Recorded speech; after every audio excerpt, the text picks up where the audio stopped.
Hello dear students, Assalamu alaikum. Welcome to back another video of EDNOUB Foundation. তো সবাইকে figure of speech নিয়ে নতুন আরেকটি ভিডিওতে স্বাগতম জানাচ্ছি। তো আজকের এই তৃতীয় অংশে ফিগার অফ স্পিচ নিয়ে ভিডিওর তৃতীয় অংশে আমরা আরও দুইটা ফিগার অফ স্পিচ নিয়ে আলোচনা করব। তো চলুন শুরু করা যাক আমাদের আজকের এই এপিসোডটি। তো সর্বপ্রথম যে টপিকটার উপর আমরা আলোচনা করবো একটু দেখবো, সেটা হচ্ছে প্যাথেটিক ফ্যালাসি। তো ফ্যালাসি মানেই আমরা বুঝতে পারি যে এখানে ফ্যালাসি বলতে বোঝায় কোনো ভুল, কোনো রং, মিথ্যা, এই টাইপের কোনো কিছু। তো প্যাথেটিক ফ্যালাসি এই টার্মটি মূলত আবিষ্কার করেন একজন লেখক, রাইটার জন রাস্কিন। প্যাথেটিক শব্দটি ল্যাটিন ওয়ার্ড প্যাথোস থেকে এসেছে, যার অর্থ হচ্ছে ফিলিং। আর ফ্যালাসি শব্দটি এসেছে ল্যাটিন ওয়ার্ড ফ্যালাক্স থেকে, অর্থ হচ্ছে ডেসিটফুল অর ফালস।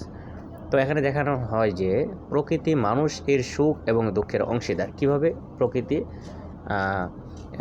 মানুষের সুখ দুঃখের অংশীদার, এটা আসলে এখানে মূলত দেখানো হয়। একজন লেখক মানুষের আবেগকে এমন জিনিসের জন্য দায়ী করে থাকেন যেগুলো মানুষ নয় বরং কোনো বস্তু, আবহাওয়া, প্রাণী। এই হচ্ছে আমাদের প্যাথেটিক ফ্যালাসি। তো ডেফিনেশনটা এভাবে দেওয়া যায়।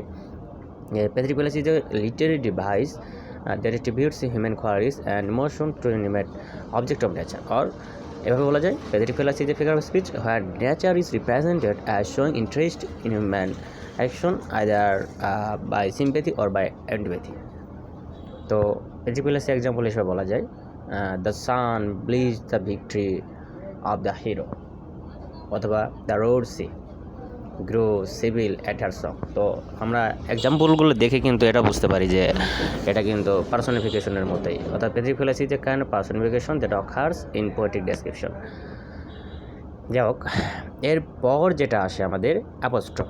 তো অ্যাপোস্ট্রফে আমরা যেটা দেখি, অ্যাপোস্ট্রফ হচ্ছে এমন এক ধরনের ফিগার অফ স্পিচ যেখানে কোনো অ্যাবসেন্ট পারসন অথবা অনুপস্থিত ব্যক্তি, অথবা ডেথ পারসন অথবা মৃত ব্যক্তি অথবা নন হিউম্যান বিং, অথবা বলা যায় নন এক্সিস্ট থিং, এগুলোকে এমনভাবে অ্যাড্রেস করা হয় বা ডাকা হয় বা সম্বোধন করা হয় যেন বস্তুটি বা ব্যক্তিটি তার উত্তর দেবে, এই টাইপের কিছু।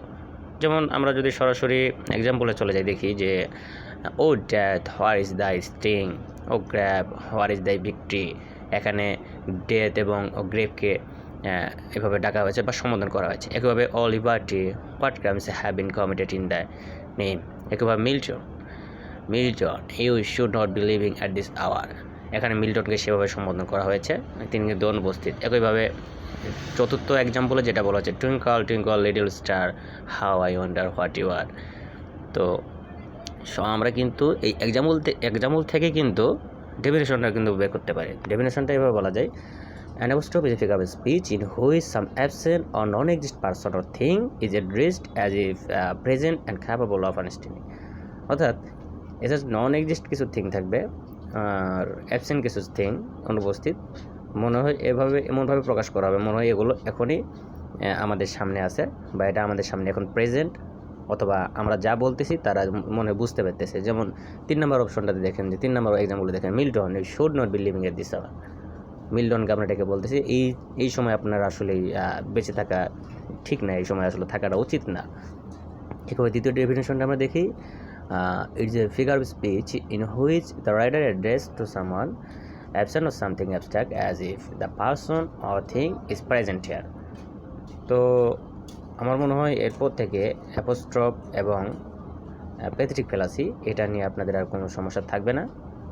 তো ভিডিওটা আমি আসলে ভিডিওগুলো শর্ট করি এজন্য যাতে আপনারা সহজে বুঝতে পারেন। বেশি বড় ভিডিও হলে অনেকেই এতটা ধৈর্য ধরে আসলে দেখতে পারেন, এই জন্য শর্ট করি। তো এভাবে আসলে প্রায় সবগুলো ফিগার স্পিচ যেগুলো আসলে না জানলে নয়, এগুলো নিয়ে আমি আস্তে আস্তে আলোচনা করব আর ভিডিও তৈরি করব। তো দেখা হচ্ছে পরবর্তী আরেকটা ভিডিওতে। আমি আর ভিডিওটি ডিউরেশন বাড়াতে চাচ্ছি না। সবাই ভালো থাকবেন, সুস্থ থাকবেন। আল্লাহ হাফিজ।